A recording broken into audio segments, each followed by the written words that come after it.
વીર માંધાતા કોળી સમાજ સંગઠન ખાસ કરીને આજે નેશનલ હાઈવે જે રોડ છે આ રોડ ઉપર ઉમણિયાવદર ગામ આવેલું છે। આ ગામની અંદરથી લગભગ 40થી 50 ગામોનો આ રસ્તો છે, એની કનેક્ટિવિટી છે અને ખાસ કરીને નેશનલ હાઈવે ઓથોરિટીએ આ ગામ અને આજુબાજુના 51 ગામના લોકો સાથે જે પછાત ગરીબ અને મજૂર અને ખેડૂત વર્ગના લોકો છે એના સાથે હળાહળ અન્યાય કર્યો છે।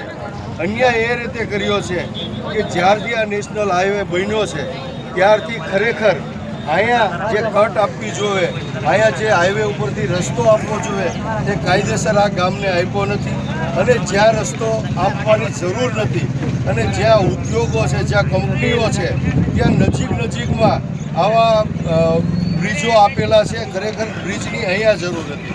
ત્યારે આ નેશનલ હાઈવે ઓથોરિટીએ આ ગામ સાથે, આ પછાત સમાજના ગામ સાથે હળાહળ અન્યાય કર્યો છે, ભેદભાવ રાખ્યો છે, વાલા દવલાની નીતિ રાખી છે અને ખાસ કરીને અહીંયા કોઈ પણ જાતનો રસ્તો મૂક્યો નથી। પરિણામે આ ગામ ઉમણિયાવદર અને આજુબાજુના 50-60 ગામના લોકોને અહીંથી 2-3 કિલોમીટર બ્રિજની નીચેથી ફરવા જવું પડે છે, બીજું આ બાજુ ગાજડા બાજુ ફરવા જવું પડે છે। તો આ ગામના અને આજુબાજુના 50 ગામના લોકો આ પ્રશ્નને લઈને ખૂબ જ ત્રાહિમામ છે, ખૂબ જ મુશ્કેલીમાં છે। આ ગામના લોકોની આગેવાનો છેલ્લા 2 વર્ષની માંગ છે, પરંતુ આ બેરી અને મૂંગી સરકાર, ખરેખર પછાત અને ગરીબ લોકો સાથે હર હંમેશ અન્યાય કરતી સરકાર, એના બેરા કાને આ લોકોનો અવાજ પહોંચતો નથી।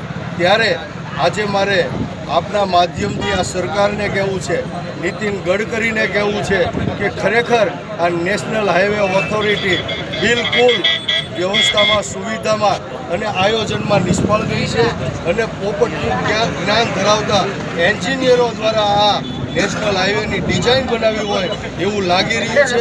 આવનારા દિવસોમાં જો આ ગામના લોકોની, આજુબાજુના 50-60 ગામના લોકોની સમસ્યાનું નિરાકરણ કરવામાં નહીં આવે તો મોટા પાયે આ રોડ ઉપર, નેશનલ હાઈવે ઉપર આંદોલન કરવાની ફરજ પડશે અને તમામ નેશનલ હાઈવે આ રોડ ઉપર ચક્કાજામ કરી અને આ હાઈવે ઉપર જેટલા વાહનો ચાલતા હશે આ તમામને બંધ કરી દેવામાં આવશે એવી મારી આજે સરકારને ચીમકી છે।